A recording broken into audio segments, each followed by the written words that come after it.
இன்னைக்கு தினம் தினம் ஒரு வேறு டாபிக் பேசுவோம்ல. ஆக்சுவலாக நல்லா இருக்குல்ல அந்த டாபிக்ஸு. இன்றைக்கி வந்து ஒரு படிக்காதவங்களுக்கு எவ்வளோ சமயோஜித புத்தின்றது வேறு, படிப்பறிவுன்றது வேறு, எஜுகேஷன் வேறு, ஆக்சுவலாக ப்ரெசன்ஸ் ஆஃப் மைண்டுன்றது வேறு. டெஃபினட்டாக சில விஷயத்துக்கெலாம் எஜுகேஷன் குவாலிஃபிகேஷன்ஸ்லாம் தேவையே இல்லை, ப்ரெசன்ஸ் ஆஃப் மைண்ட் இருக்கணும். அப்போது ஒருத்தங்க வந்து சென்னையில் இருந்தவங்க, நல்ல சிட்டியில் இருந்தவங்க, திடீர்னு அவங்க ஹஸ்பண்டுக்கு வந்து ரிட்டையர் ஆகிட்டு அவர் கிளம்பிடுறாங்க, அவங்க ஊருக்கு கிளம்பிடுறாங்க, அவங்க வில்லேஜுக்கே கிளம்பிடுறாங்க. அங்கே வந்து தஞ்சாவூரில் ஒரு அக்ரஹாரம் சைடில் ஒரு ஊரில் இருக்காங்க. அங்கே இருக்கும்போது, அந்த கிராமத்தில் இருக்கும்போது அவங்களுக்கு பெரிய வீடு, அந்த காலத்தில் கட்டின வீடு, பின்னாடி எல்லாம் வந்து சுற்றி பார்த்திங்கன்னா அவங்க வீடை சுற்றி நிறைய இடம், ஸ்பேஸ் இருக்குது, மண் சம்மந்தமான இடம். அப்போ அவங்க கார்டனிங்லாம் வைக்கல, ரொம்ப நாள் போயிட்டாங்க. அவங்க வந்து பார்த்தா எல்லாம் புதறாக இருந்தது.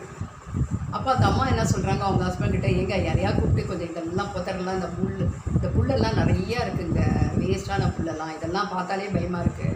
ஏதாவது பாம்பு, கம்பளி பூச்சி இதெல்லாம் வருமா, இந்த புழுவெல்லாம் வருமா, வண்டெல்லாம் வருமானு எனக்கு பயமாக இருக்குங்க, விஷ பூச்சியெல்லாம் வருமானு அப்படி சொல்லிக்கிட்டே இருக்காங்க. இவரும் எல்லாரையும் பார்க்குறாரு. இப்போல்லாம் ஊர்லெல்லாம் கூட ஜனங்க கம்மியாகிட்டாங்க, வேலை பார்க்குறவங்க லேபரர்ஸ்லாம் ரொம்ப கம்மியாக தான் ஆகிட்டாங்க. அவங்கவுங்க ஒன்று சொல்லிகிட்டு இருக்காங்க. அப்புறம் அந்த வழியாக ஒரு அம்மா வந்து, ஒரு சாதாரண ஒரு அம்மா வந்து போகிறாங்க. அப்படி போயிட்டே இருக்கும்போது, அம்மா யாராவது கிடச்சா சொல்லுங்கம்மான்னொன்னே, அதுக்கு என்னம்மா, நான் வந்து இப்போ கூலி வேலைக்கு போகிறேம்மா விவசாயத்துக்கு, அதனால் நான் வந்து சனிக்கிழமை ஞாயிற்றுக்கிழமை ஃப்ரீயாக இருப்பேன், நான் வரேம்மா. அப்போ சரிம்மா, இந்த சனிக்கிழமை வந்துடுறியாம்மா, நான் கட்டாயம் வரேம்மா, நான் வந்து உங்களுக்கு 2 நாளில் சுத்தம் பண்ணி கொடுக்குறேன். அந்த அம்மா வராங்க, இவங்க பார்க்குறாங்க, என்னம்மா வந்துட்டியாம்மா, எல்லாம் எடுத்துகிட்டு வந்துட்டியா அந்த அறிவாள் எல்லாம்? நான் இல்லைம்மா இருங்க அப்படின்னு, அதெல்லாம் எதுவும் தேவையில்லை அப்படின்னு 2 எருமாடு கொண்டு வராங்க. இது என்னம்மா இதெல்லாம் கட் பண்ணுறதுக்கு எதுவும் கொண்டு வராத, எருமாடை கொண்டு வந்துருக்க, இருங்கம்மா உங்களுக்கு என்ன, நாளைக்கு சாயந்தரத்துக்குள்ளே, ஞாயிற்றுக்கிழமை சாயந்தரத்துக்குள்ளே எல்லாம் க்ளீன் ஆகிடும்னு சொல்லிட்டு அந்த 2 எருமை மாடை ஃபுல்லாக மேய விட்றாங்க. அது நல்லா 2 நாளும் ஃபுல்லாக சாப்பிட்டுக்குது, பளிச்சுன்னு ஆகிடுது அவங்க இடமே.